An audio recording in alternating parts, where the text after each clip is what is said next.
like what people can compartmentalize it in Colombia with a Hollywood production film. You can imagine it there. But what I found with my research over the last 7 years is it's just as bad in our neighborhoods as it is in Colombia or Africa or Haiti.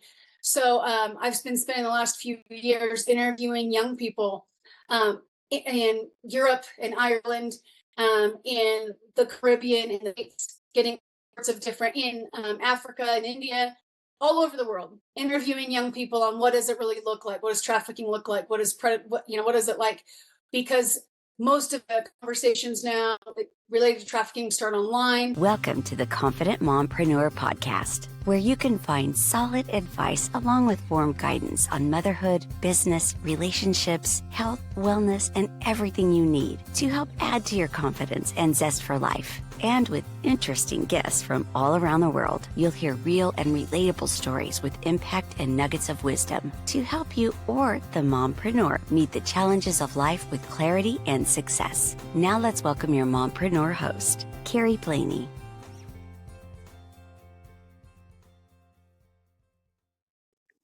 Welcome on today, Cami. I'm so excited to have you here. Thank you so much for being here. Yeah, hi. Thank you for having me. Do you want to start us out here by introducing yourself a little bit about who you are and what your business is?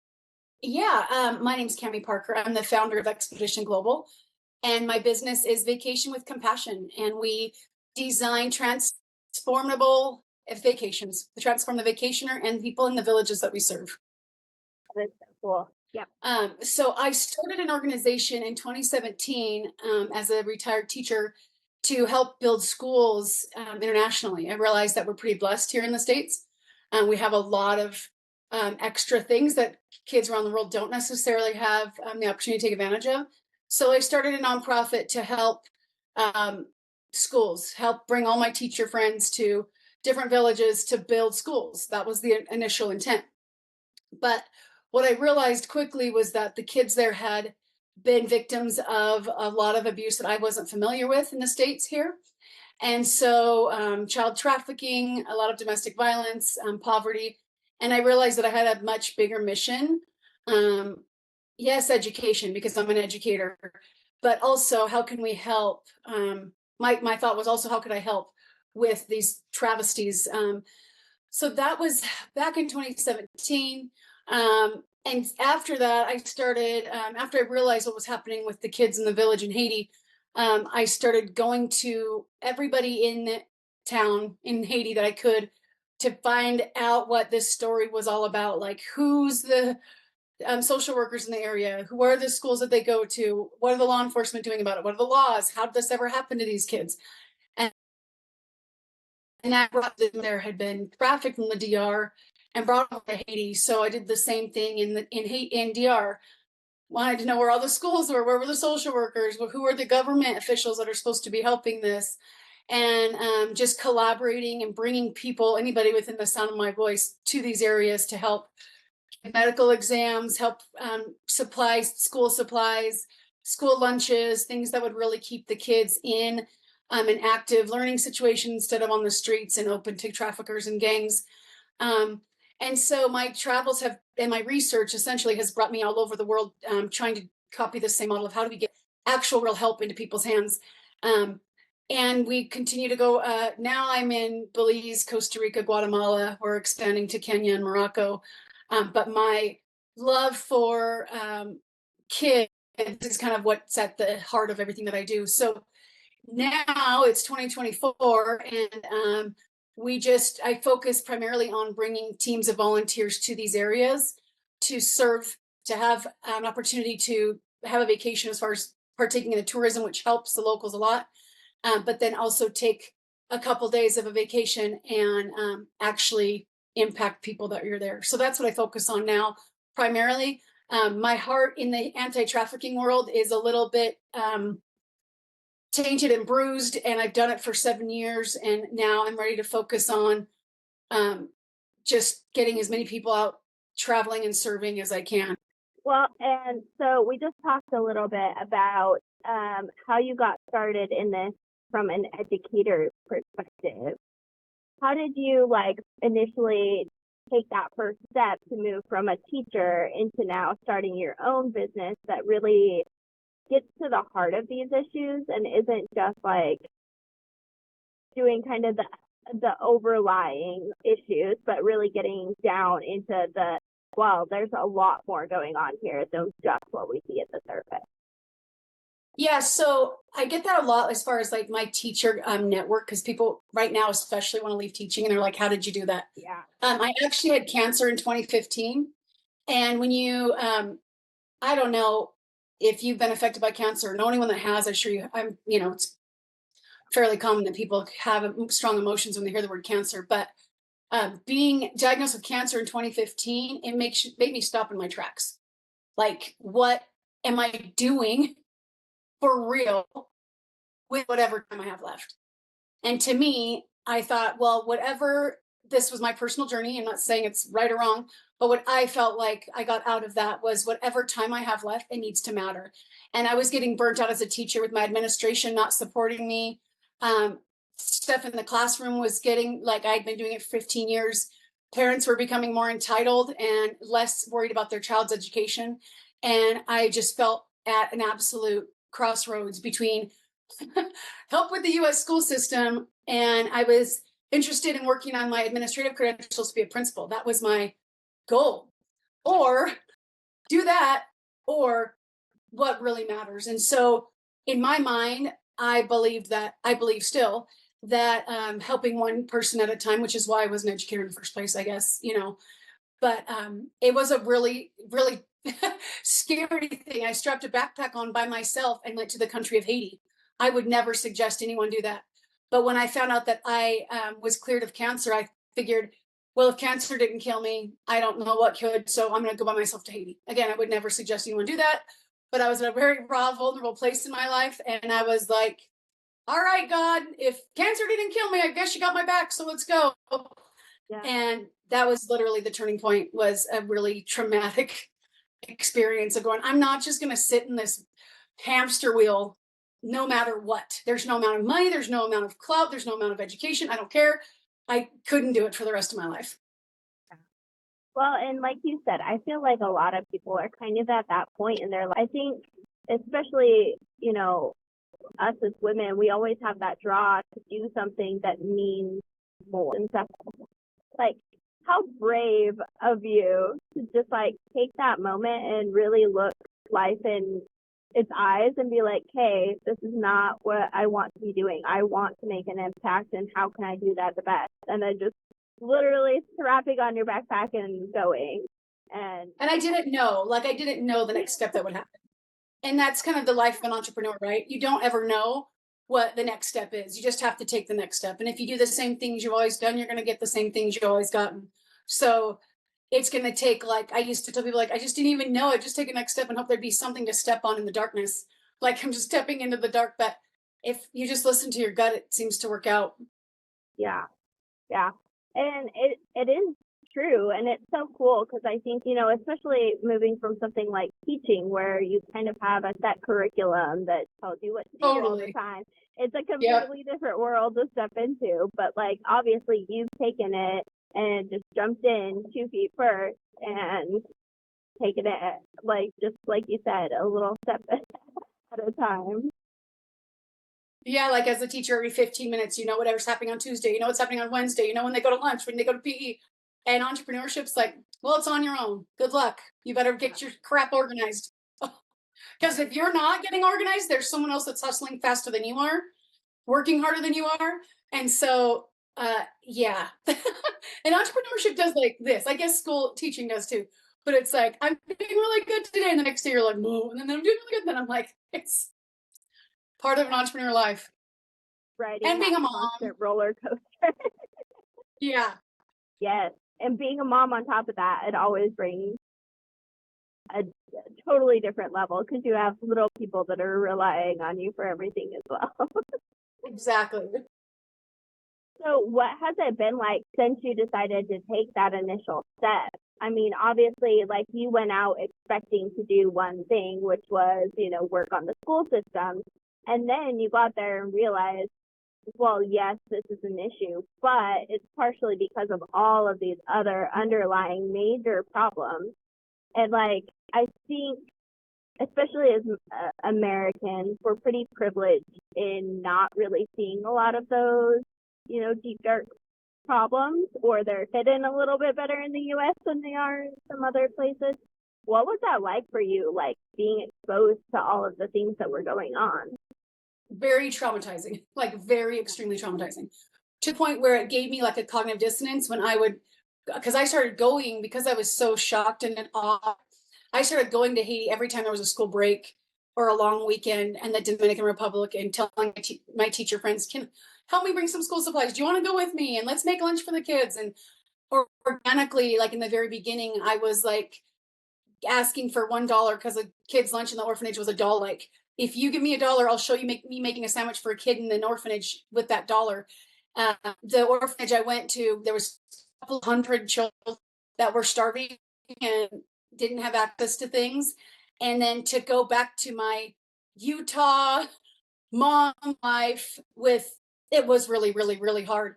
And so I realized with everything I had to just do more. It was very scary. Like, you're leaving retirement plan, you're leaving like what your family thought you were going to do forever, you're leaving all of it. But it was like so traumatizing. I felt like I could actually help real kids.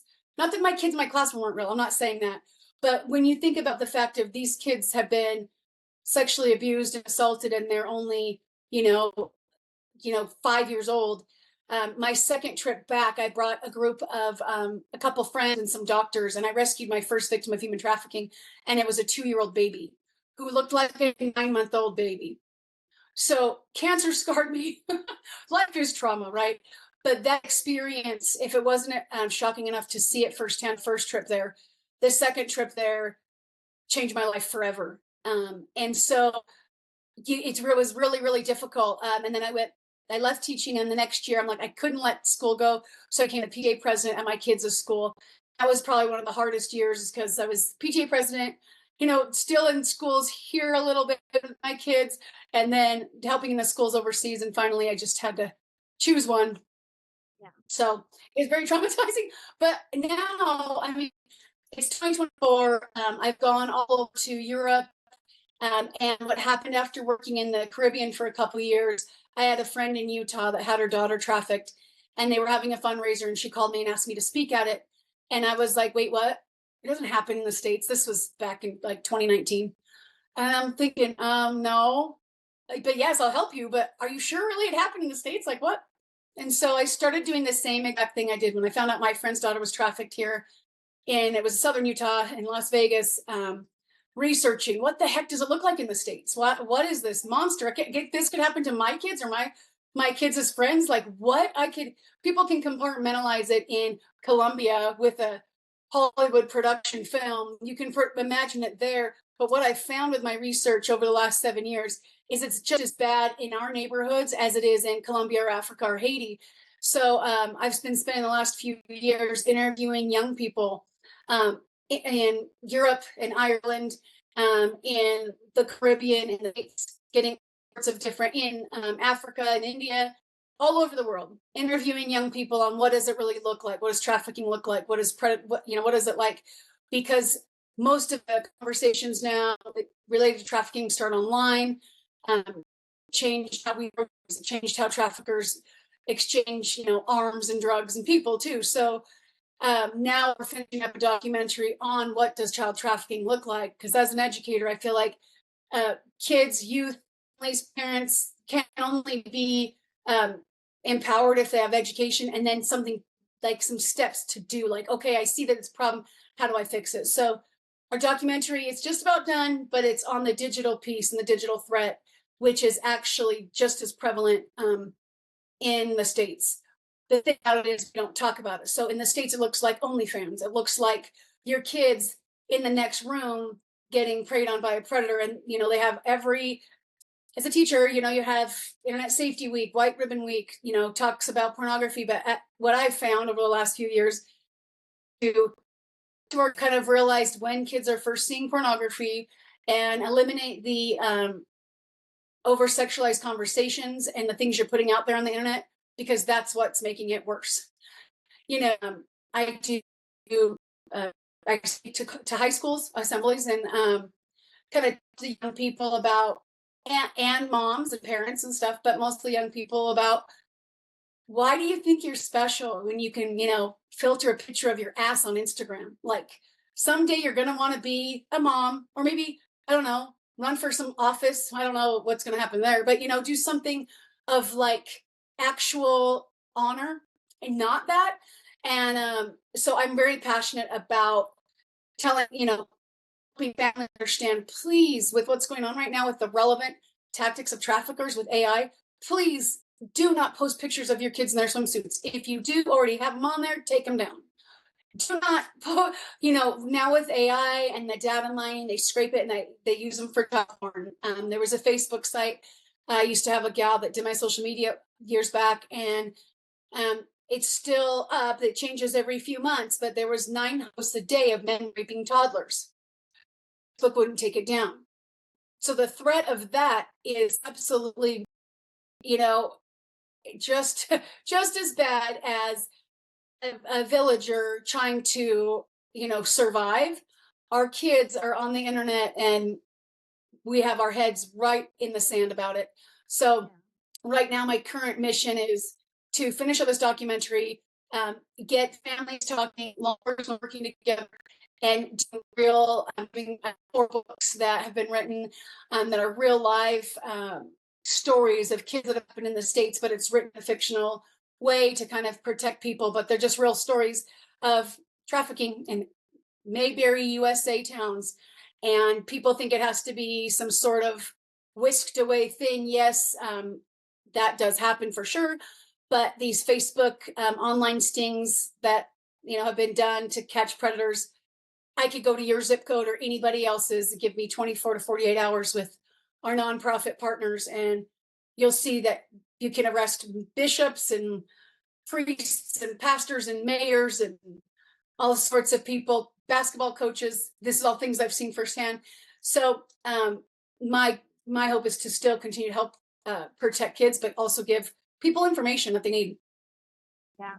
Well, and I was actually going to ask that, and I feel like people have this kind of idea of what human trafficking looks like that may not necessarily be true to like what it looks like.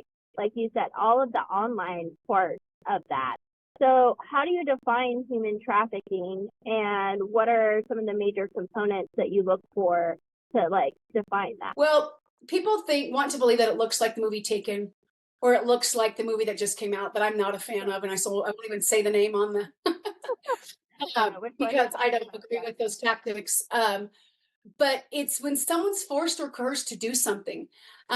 Let's say, for example, what it would look like in our kids' life. It would be, send me this picture or else I'm going to tell your parents. It looks like starting innocently, I suppose. To me, it's not, but I have a really twisted viewpoint of life at this stage. Sending feet pictures, the people joke like, I'm gonna go make money selling feet pictures, whatever. Yeah. It creates this sort of, I don't care, I'm just gonna get paid for sex. And most people are like, well, that's just prostitution. Okay, yeah, but you have a 13 or 14-year-old girl that's selling money for feet pictures. It's innocent now, I suppose, but somewhere somebody is sexually using that photo, right? Or that image. And so to me,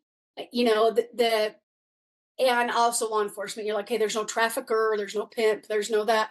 But when you are, there, of course, prostitution is human trafficking most of the time, unless you have a person that's just doing it themselves. But it doesn't take very long before you have somebody that's managing everything that you do, even on OnlyFans and stuff. So I believe that OnlyFans is just human trafficking and prostitution, 100%.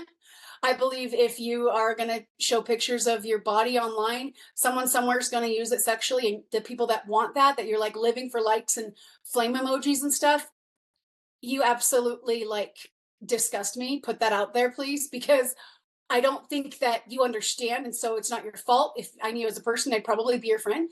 But I'm the one that has gotten a call that says, hey, I have a 15-year-old that's being gang raped by 30 dudes. Why? Because like everything we do is over sexualized.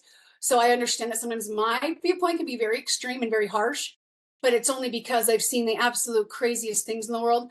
And I get so disgusted with everyone wanting to like filter and filter and filter and make money on over sexualized images.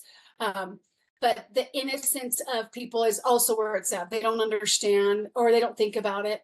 So I've had moms be like, I never thought about it. Maybe not post a picture of myself in a bikini on my kids as on my social media.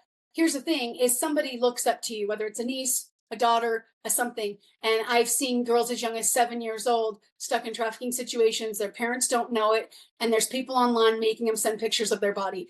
And they look up to you. We're like, well, Aunt so and so puts pictures of her bikini. I'm like, stop. We've got to be better. We've got to be better. And every single person has an opportunity to just be better. Okay, yeah. I've had to scrape pictures off of my own social media. Like, okay, take that shit down. Yeah, be a good example. I know 2 people that have gotten full ride scholarships to Ivy League schools because they use the internet to be awesome and amazing and wonderful. And so no one's going to give you a scholarship for showing a picture of your fucking strange ass lips puffed out to China and your big ass. Like, stop. What's happening in my mind is like, you just have to just take a minute. You are enough. You don't need to do that. Like, let's find something else. So, but I mean, there's a lot of money in it. So there's a lot of money in human trafficking. There's a lot of money in sex. I understand. But to me, human trafficking definitely looks like what you'll see in the movies at times. And I've also seen females trafficked on Snapchat while their parents are sharing the same bedroom wall. So I've seen boys trafficked. There's a boy that'll be in our movie by a school teacher through Facebook. And so it's, yeah, force or coercion, defines it in a court of law. But I believe people are like, oh my gosh, this movie's so sad. Like, how'd this happen? But hey, let me look up your social media. I have people apply for jobs with me and I look on their stuff, unfollow, block, done. I can't. Again, I realize I'm super extreme. I totally understand that. All I hope to do is like to ignite some sort of different thought process in people's mind to just be a little better. Like, I'm not trying to be like an angry, mean jerk. I'm literally just like, we don't think, but I have a daughter and I don't want her to think that that's how she needs to get her value, because it ends up it's a trafficking thing to me. And that's what I was going to ask. As a parent, like, all of that just like would completely break my heart and traumatize me and make me never want to put my kid out in public ever again. Like, how do you deal with that as a parent, and what are some of the safety precautions that you've put in place as a parent to protect your kids? Yeah, there's filtering systems. There's, all sorts of things you can add onto your modem and stuff at home. But at the end of the day, I believe that it has to be in your house with your conversations with your kids. The target age for pornography is 6 years old. Okay. That's insane. Yeah, it is. So adults or anyone over, even mid-teenagers, we're too lost of causes. As the parents, we try to have the talk about sex when they're 14 something. They have their doctorate degree by now. And so they're just like, okay, mom, cool, got it, whatever. Yeah, they've been exposed to everything's so accessible now. So accessible, and it's not their fault. So they go to download a game and it's just absolute filth that comes up. And so safety precautions have to start with having really uncomfortable conversations. Like, I am a boy mom and I have a daughter. It's like, I don't want to talk to them about when they've seen porn last. Like, gosh, nobody does. But unfortunately, you just have to talk about it, point it out, and not be judgmental. Because, you have the older generation that thinks, back in our days, it was a dirty magazine and, your friend's grandpa's shed 50 acres back in the wood. No, your kids open up your phone or not maybe your phone, but an iPad or their gaming systems, and they're getting exposed to it. So their normal isn't what we think. Their algorithm's different for them. So just opening up conversations in a non-scary way. My poor kids, they've heard a lot of stuff. So, I mean, and I'm sure that I know no one's perfect. No one's not going to see porn. No one's not going to interact with someone. But I think we just have to talk about it, because the video games, a lot of the video games they have the mod rooms where it's just porn and stuff. So it has to go into, I heard a speaker say one time, you want to help your kids on the internet, you want to make sure they don't get taken by predators, put your screens down and pour into your kids' self-esteem. Pour into your child's self-esteem. My friend that had her daughter trafficked in St. George, Utah, her daughter was going through a bullying thing at school. And then she connected with some other people. And it just, she beats herself up, like, we were good parents and we made her eat her vegetables, say her prayers, all the things, good parent, and it still happens. So there's no, well, if we do this, this won't happen. It's just, I believe that advice was probably the most sound advice. I, in the past, used to think, well, add this filter, add that, add this.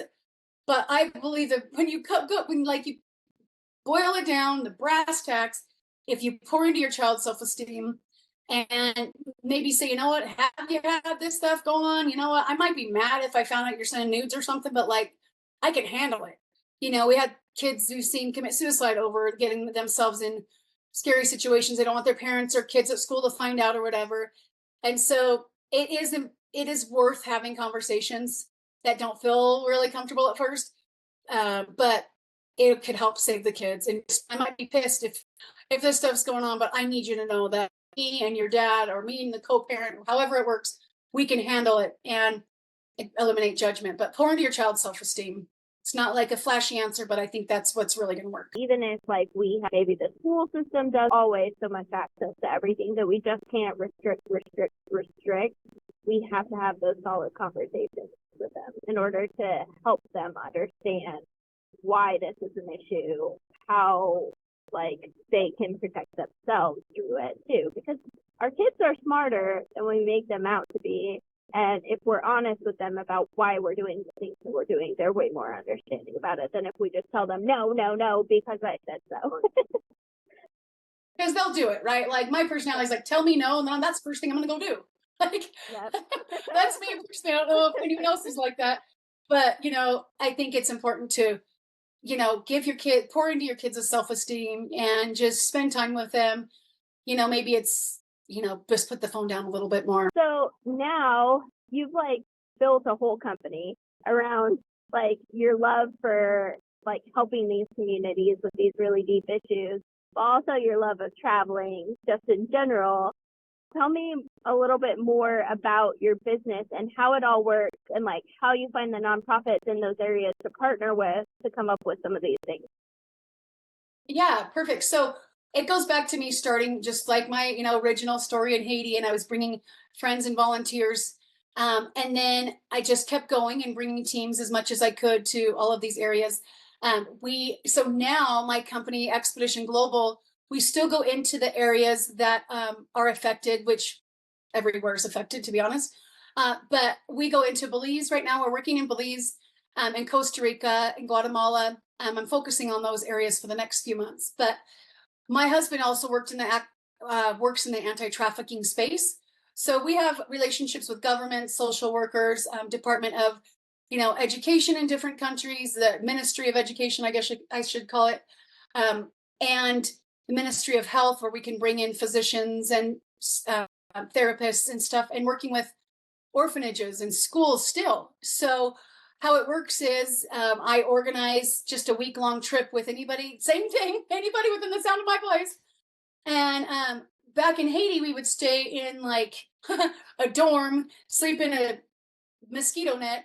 And I realized after, 3-4 days of no warm showers, no clean water, you get pretty pooped. And so we still do a lot of work, but now it's more of you're taking time out of your family, out of your life, where you can bring your family, but take a vacation, spend a couple days doing humanitarian work, whether it's working in the orphanage or the school or giving clinics. Or last year, we have a women entrepreneur group that is with Casey, right? One of our mutual friends. And I actually called her because I work with the Women and Children's Services Director on the island out there.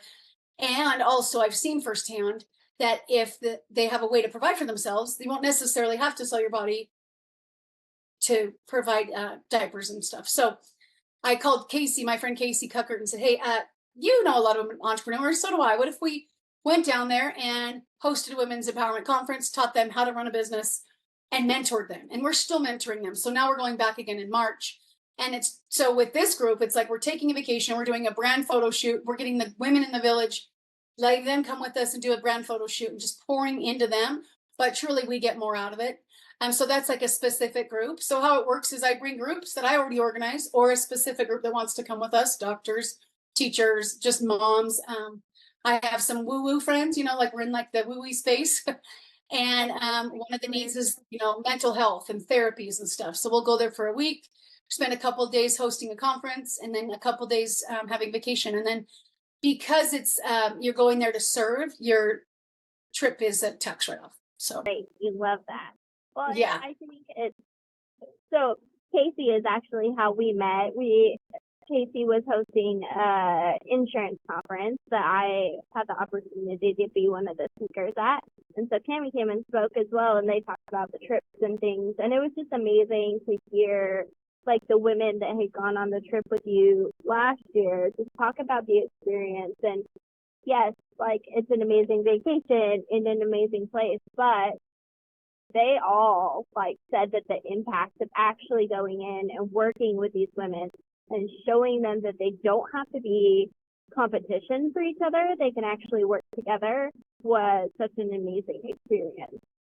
It was so fun. And they're waiting for us to come back. We still have the ladies on WhatsApp, and we're kind of watching their businesses grow.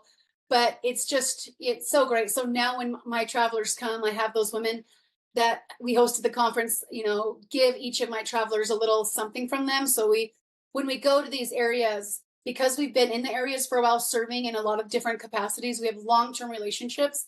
And so on the island, the women are like waiting for our next little group, and we pay them just a little bit so we can employ them. And they create a little welcome basket for the families and for the travelers. So like right now, for example, we have families, they're like, we want to do something different for the holidays. So we organize a trip for the holidays, and either Thanksgiving or Christmas. And they go and they spend a couple days providing Thanksgiving or Christmas to the orphanage and to the women and the single moms, and providing Christmas. So that's my main thing right now. If you know anyone that wants to have a really awesome holiday experience, go to expeditionglobal.org, or message me, and we'll get either like, it depends how many days you want to go, and we'll kind of organize it for your family. But those trips have been really impactful the last few years. That's amazing. I remember just that kind of season of getting back just expanded and a little bit more invested. But I think that is so cool, and what a wonderful way to like expose your kids to some of the issues that we're talking about, but in a way that like they can see that they can help with it too, and that we can all like put in a little extra to make the world a little bit better. Yeah, and that helps too. When we pour into our kids and they also see other cultures, they come back going, I think I'm pretty blessed. Yeah. I think I'm okay. So your husband also works in the human trafficking space. So do you and your husband and your kids go on trips like these sometimes and bring them along? Yeah, totally. Oh yeah, my kids have been all over, and they've seen all sorts of things, and that's why I say they come back and they're like, wow, we're pretty blessed, because I've seen that firsthand. I've actually lived and my husband and I have actually lived in some of these countries for a time. And so, yeah, you see how incredibly different everyone is, but then we're also the same. And that human connection, is really, it's really the same everywhere you go. And so, getting your family to be able to provide Christmas for kids, and like, you can still do it at home for sure. But it's just kind of nice to take time out, pour into each other, and really help each other out while you're on vacation. Yeah, which is amazing. I love that. Just the whole idea of like creating a place where you can both vacation and do humanitarian work was just amazing. I've never heard of anything like it before. And so I know not many people do it. I think I just made it up in my head, because it's like people are giving up like Doctors Without Borders. They go serve. People are paying to go, and like the days and days and days and days and days I've done like serving in the DR or Honduras or Haiti, you're just so tired and you need a vacation from your vacation. And I wanted to try to like create something where we could still serve, but maybe not be super exhausted at the end, so that you want to come back and do it again. Yeah. Where you don't get Yeah. Where you leave there going, I can't wait to go back to the village and see this one kid or this one lady, or No, that's amazing. So what are your guys' next steps forward? What do you want people to know about, like, how to help you guys, how to get a trip, all of the things? Yeah, what I want people to know. So our next things going forward is the holiday trips, and then also spring break and summer. If you if you are an entrepreneur, we take lots of entrepreneur groups, and they bring their staff. So last year we brought, like, for example, a solar company, and they brought 55 of their salesmen out, and we did a huge, massive project, and they were able to do a corporate retreat at the same time. So if you have a group of like more than 8, we'll customize any dates. But if you go to our website, expeditionglobal.com, you can see all of our expeditions, or follow us on Instagram. We are Expedition Global, and just kind of see what we're up to. That would be awesome. We're adding more spots, more locations. In every country, we support an in-country nonprofit. People that live there get jobs just by us traveling there. So it's really impactful and organic, the reach that we have. Yeah, well, and I love that you do that you're like hiring people. You've just done such a great job thinking of like how to make this as impactful on every level possible. And I think what you're doing is amazing. And I really appreciate you taking the time to like educate us and help us see, what we can do to kind of help with all of it. Yeah, because people then they want to help, they just don't really know where. Yeah. And so we want to be that place where when you're thinking, I'd really like to help, and maybe we can't do a family vacation until next year, but let's get it on the books and like slowly pay for the expenses so we don't really notice it. There's lots of different ways to go about it. No, I think it's amazing. So thank you so much for coming on. Yes, thank you for having me. It was fun. For doing the work. We're so grateful for you. Oh, thank you. Oh, thank you. Yeah. Well, thanks so much again for coming on, and I'm sure I'll be talking to you and seeing you around. Yes, I love it.